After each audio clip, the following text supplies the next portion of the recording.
No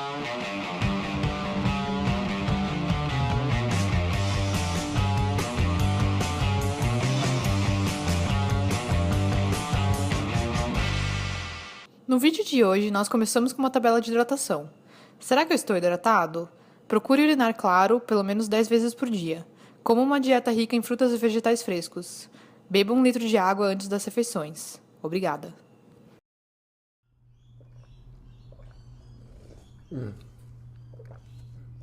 Bananas, organic bananas, about 1,500 calories of organic banana mashed in here, about 100 grams of organic coconut sugar. Blend it with water.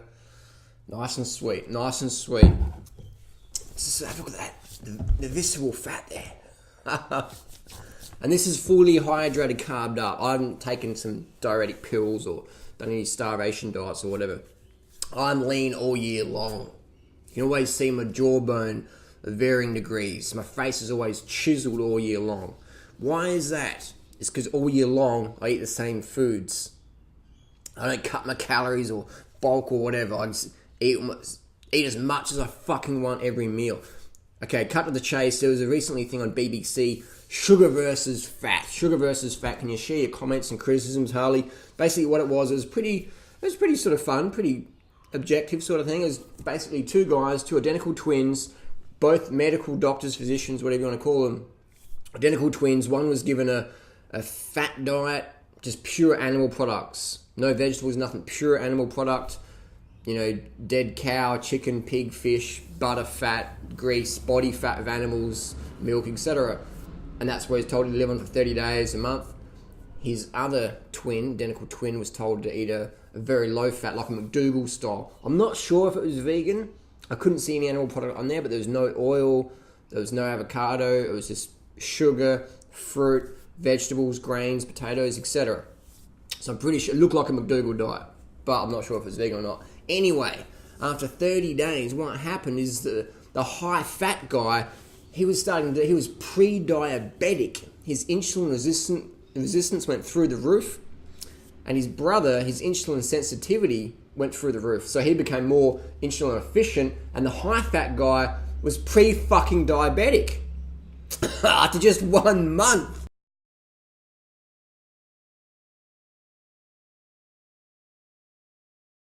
So it's crazy there. It's crazy how quickly high-fat diets will give you diabetes. But a lot of people in the paleo-primal world, they never test their blood sugars. They're like, oh, I'm feeling great. I feel really stable. But they don't show their blood test, do they? Or they do like some dodgy shit. Or they go, oh yeah, I've been, like Peter Attia reckons he's been doing ketosis for the last fucking 10 years. He reckons he's 10% body fat. I'll tell you what, Peter, if you can see abs like you can see mine and your jawbones like mine, I'll give you $100,000. But you fucking can't. You're not 10% body fat, bro. You're more like 40% body fat. You look like a bald Santa Claus. Not hating, just saying. And your athletic performance, you don't have any. You're not even on Strava. You don't even use a power meter. It's like, what the fuck are you talking about, bruh? You're like, you flip a little fucking, you go to the gym and you put a weight, pick it up over here, put it over there, and you call that athletic performance. I'm sorry, mate. It isn't. It's fucking pitiful. You're not... Anyway, I'll go on about that. But so we have these twins, right? Debunking all the nonsense out there in just 30 days. It's pretty cool. But then at the end of it, they're like, well, this is just two of us. We're not too sure.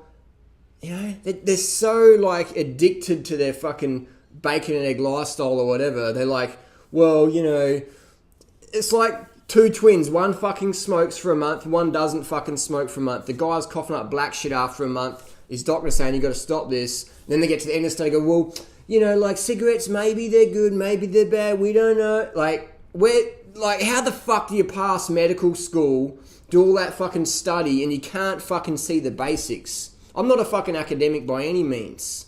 I failed year 12, but I have enough wisdom to see bullshit when I see it and see truth when I see it. Logic. You don't really learn logic in university, do we? If we did, these people wouldn't be like making these mistakes. It's just crazy. It is just crazy. Another thing they did is they got the twins to do like mental function tests, stockbroke work.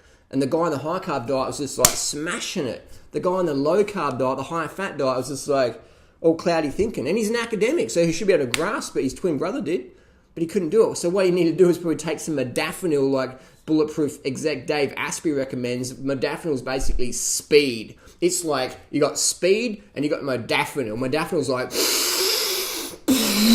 just like fucking hyper-focused drug. Yeah, it fucks you up. It's an anti-narcolepsy drug, but that's what all the paleo primal low carbers take to function. So they take speed to function. And they say, I feel really clear because of my diet. Get off the fucking speed and see how you perform. And you'll be like this twin who can't do shit on his high-fat diet. Another test they did was stamina. They got one of the guy, Nigel Mitchell from Team Sky, one of the nutritionist guys. They put him on, did some blood lactate testing, put him on the identical bikes, do an identical warm-up, and then they did a little time trial up a hill. Guess who fucking won? The high-carb brother. Smashed his fucking low-carb brother off the fucking hill. Up at Box Hill in Surrey. It's just like, but then at the end of the month, the twins are like, well, you know, like we're not really too sure, like,